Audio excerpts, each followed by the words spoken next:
Hello everyone. I want to show you how the lettuce is doing here under the lights.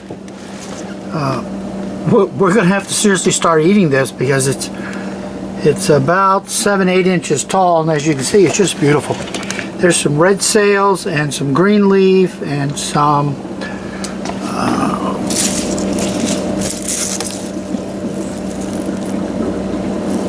Valmaine and leaf lettuce, all ready to start eating and then move outside. Then up here, looking kind of sad, is the Bok Choi. We have been, if you can tell by looking at all the stems and stuff, we've been picking this stuff for about, I don't know, 2 months here.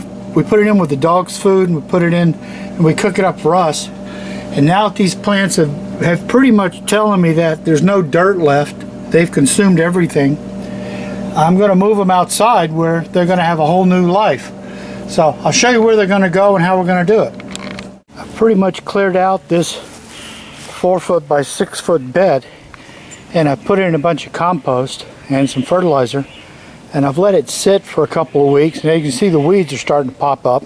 So I'm going to get the weeds out and then add a top dressing of some more of a big pallet of compost that I bought, and then this is where we'll be moving the Bok Choi to. So I'll get started on that. Here in the Atlanta area, and I know they're scattered around different parts of the country, is this soil cubed humus compost.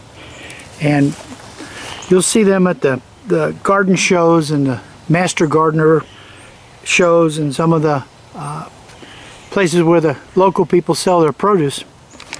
And they'll sell you a cube of organic compost.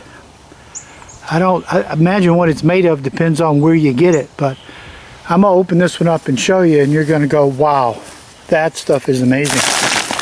So I'm going to have to cut this out. Okay, here it is opened up. I'm going to take a little trowel and just dig in it, give you an idea of what this stuff looks like.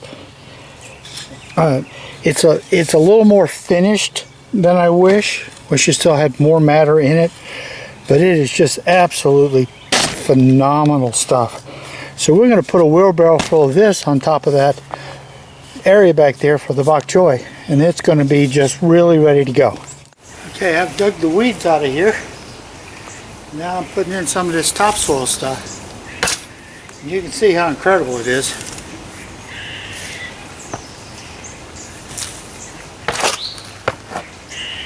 This will keep that Bok Choi working hard all winter long, provided it doesn't get too cold. And I'm going to try and cover this part of the garden. I'm going to use some of these cattle panels and kind of make a mini hoop house or something, half a hoop house. And see if I can keep stuff growing straight through any little short freezes we might get.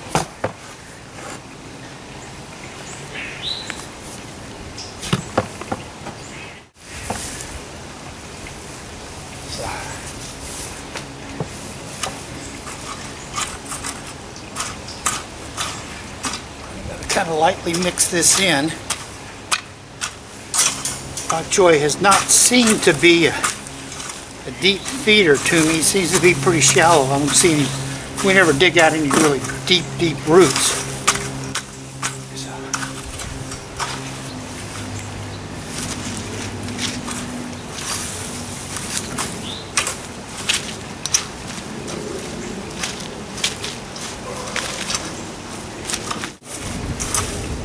We'll see after they do the summer of getting picked in the house, if we can move them outside and get them all up and happy again.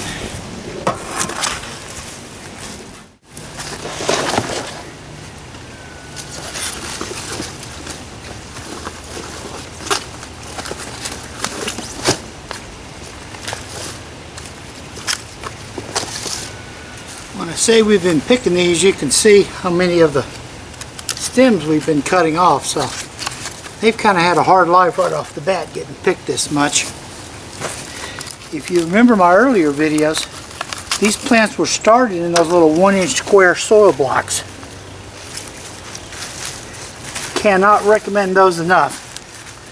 Those will completely change how I start seedlings. And we'll be able to have so many more plants with being able to start plants 20 at a time in a little like 4 by 6 inch space instead of using a whole 18-inch pack or something. Just phenomenal. So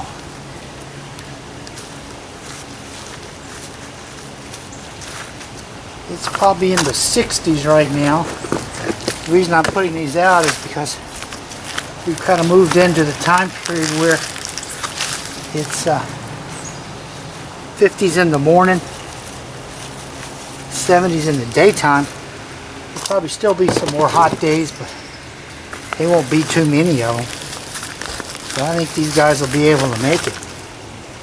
I'm planting these, I don't know, about 10 inches apart. They make a good sized plant, but just like we do inside, we'll be picking the leaves. We don't pick the plant, we pick the leaves, and it keeps them going for months. So these plants will never get real big because we're going to keep them picked. So that lets me put them pretty close together. Try and keep them about the same height. These look like I'm planting them a little deep, but this soil is real loose, and as soon as it compacts down a little bit, they'll be just about right. Let's see.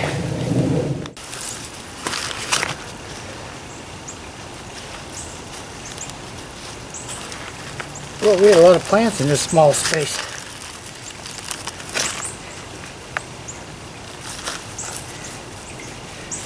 Bok choy you buy, bok choy is not a very good keeper. It'll last a long time, but it gets tough. So if you've had bok choy and it was kind of bitter, you ought to try growing some, because it's a very different animal. If you grow your own, it's a very sweet, tender, and just delicious. So